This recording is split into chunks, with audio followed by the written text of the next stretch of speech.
Hello everyone and welcome to SuttonsDaze. I posted on Instagram and the SuttonsDaze Facebook page some crackers that I had vacuum sealed into jars. And the purpose for that was to say, hey, one sleeve of crackers fits in a quart jar. So that's a nice measurement to know and to reference. I don't have extra half-gallon jars, and honestly, that's kind of a waste for us here. There's only 2 of us. Phil does like a little bit of soup with his crackers, so 1 quart jar is manageable. If we don't eat them all, we can seal it up. It's not a big deal, but a half-gallon, probably I would have to vacuum seal again, which is not a big deal, but you know, it's one more thing I don't need to do. So since I cannot get my hands on half-gallon jars right now, I tried. We're doing quart jars. So I got a lot of response from it and thought that a video might be helpful for some folks that might be interested. Now, if you can see in the background there, it's not just crackers. We're not just doing crackers, you guys, because having comfort food, like I mentioned, in your pantry is a really important part of your pantry. Even if you never get into it, it's there, so just in case. And if nothing else, the grandkids, you know, enjoy it.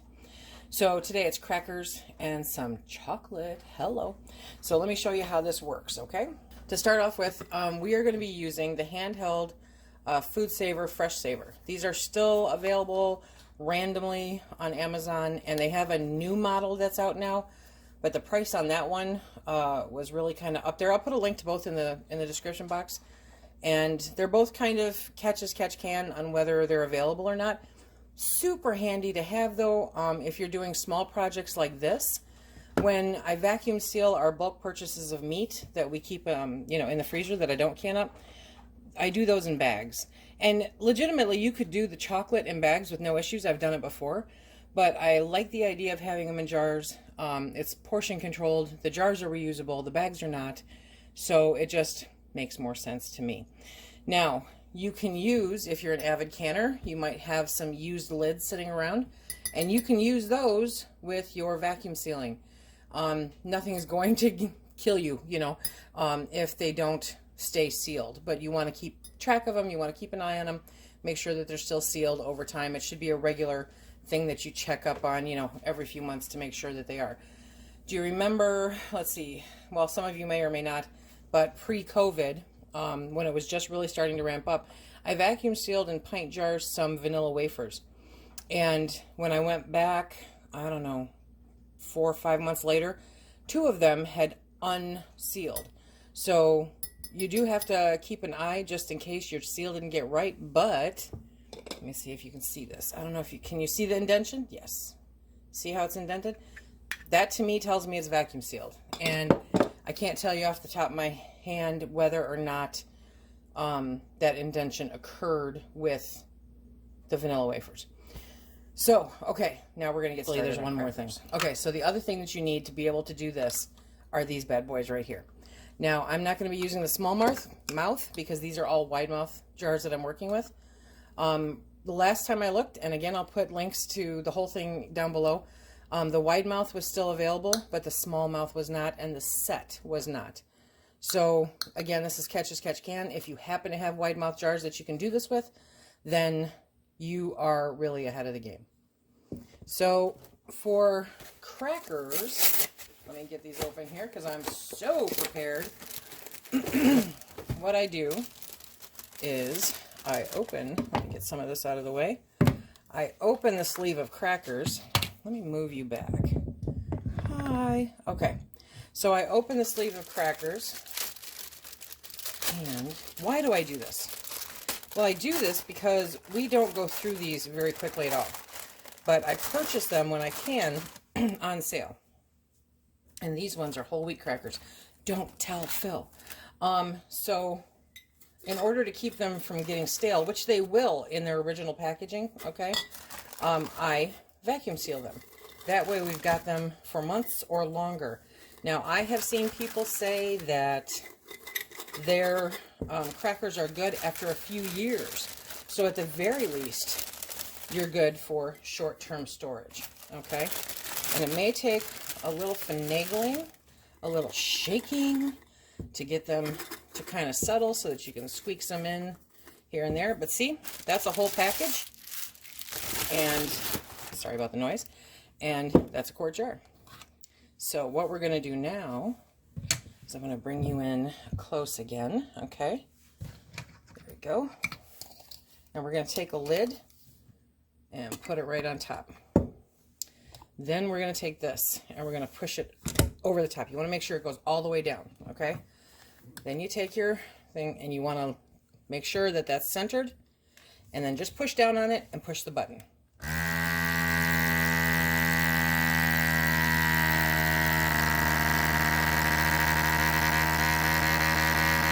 Okay.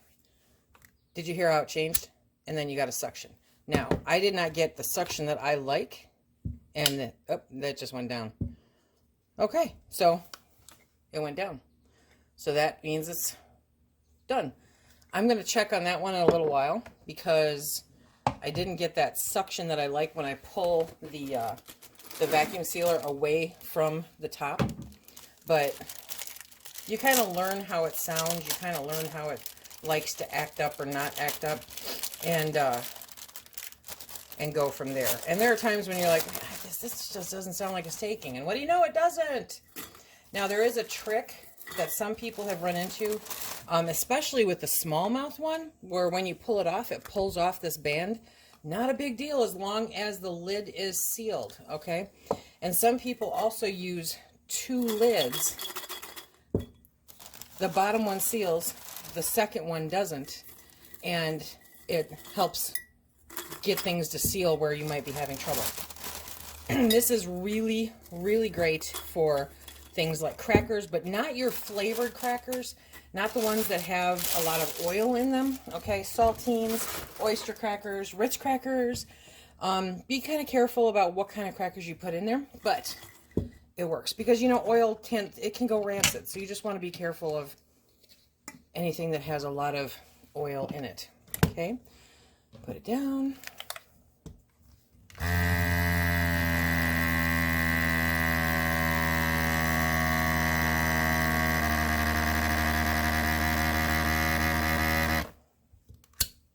Did you hear that? Okay. Pull it straight up, and it is indented. See? Okay. So I'm going to finish doing up the crackers, and then I'll be back to show you a little experiment for you, if you will. This is an old mayo jar, a glass mayo jar, okay? And wide mouth lids fit on it. So I was told by the lovely woman who gave me the jars that this works.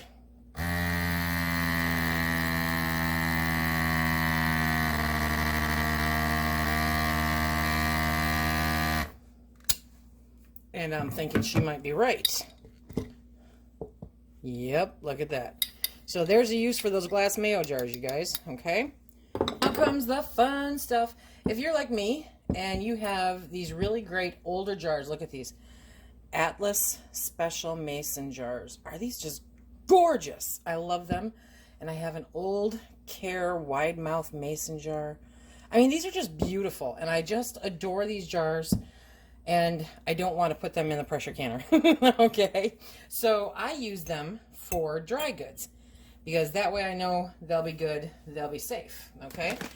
So we are going to put our chocolate stash in these. Now, why? Why, Lisa, are you doing this? You're not supposed to be doing this, Lisa. Come on. Yes, you are, okay? Because, like I mentioned,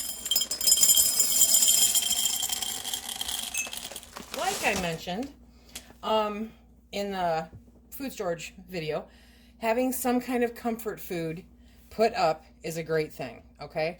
And these will last us forever. I mean, really, forever.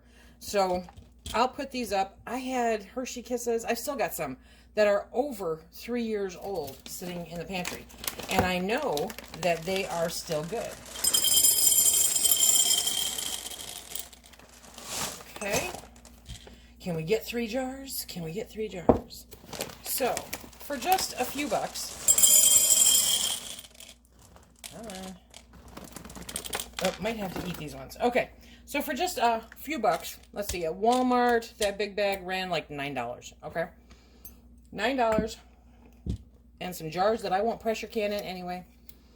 I am going to vacuum seal some comfort food to put up in the pantry. Number one, it looks really pretty in the jars, right?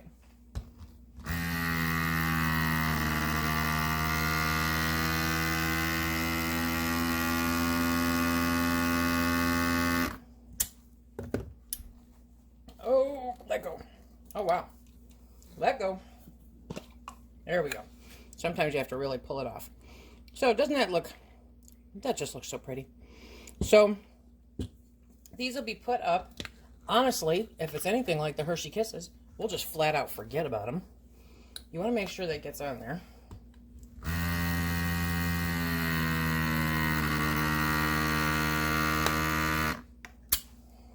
Okay. There we go. Oop, see, that one came right off in my hand. And it's indented. So that's why you really need to double check these, okay?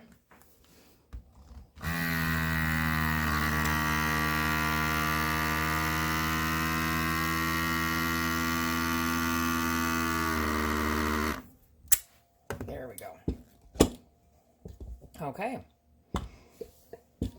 And we'll put them up on the shelf and we'll forget about them. They'll be in the back of our mind, but they won't be out on the table where we will eat them.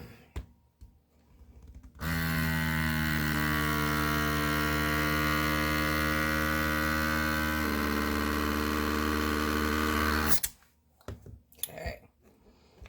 Ooh, there we go. Okay, so that's the start of our chocolate collection. Okay, so next was that big bag of Hershey Kisses, and that almost fills 2-quart jars, okay? So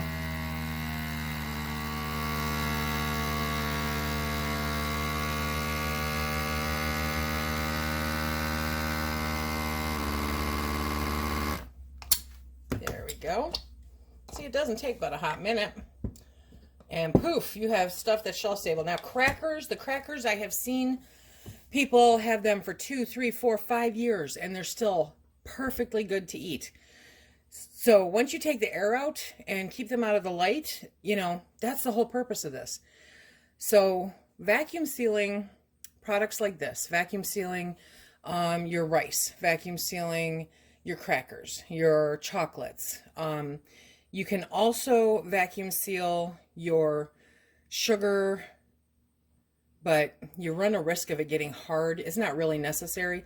Flour you can do, but you're going to want to put it in something else inside the jar to do that, because otherwise it will suck up the powder, you know, the flour, while it's pulling out the air, and that just clogs everything up and doesn't work and gets it in between the rim and the seal. So when you do that, you want to have it in something else in the jar, okay? And I mean, I've seen people put, say, fill this with flour and put a coffee filter over the top and then do that, and it seems to work okay. So anything where you're preventing the vacuum sealer from pulling it up. Now I'm going to show you the smallmouth one, and it'll probably do what I told you about. So this is not totally full, but you know, it is what it is. So I put the lid on, put this on, and then do this.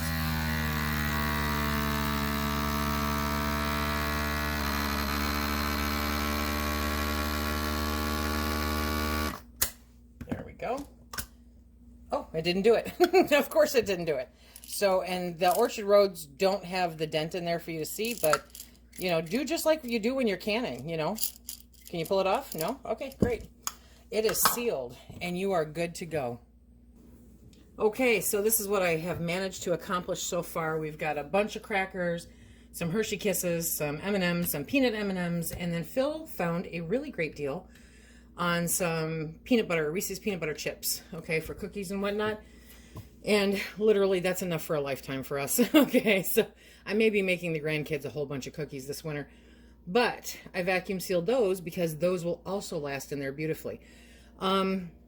mini marshmallows, or if you're a dehydrator and you dehydrate the marshmallows, the little marshmallows, vacuum sealing them is a great way to keep them preserved for longer. They stay nice and crunchy and wonderful.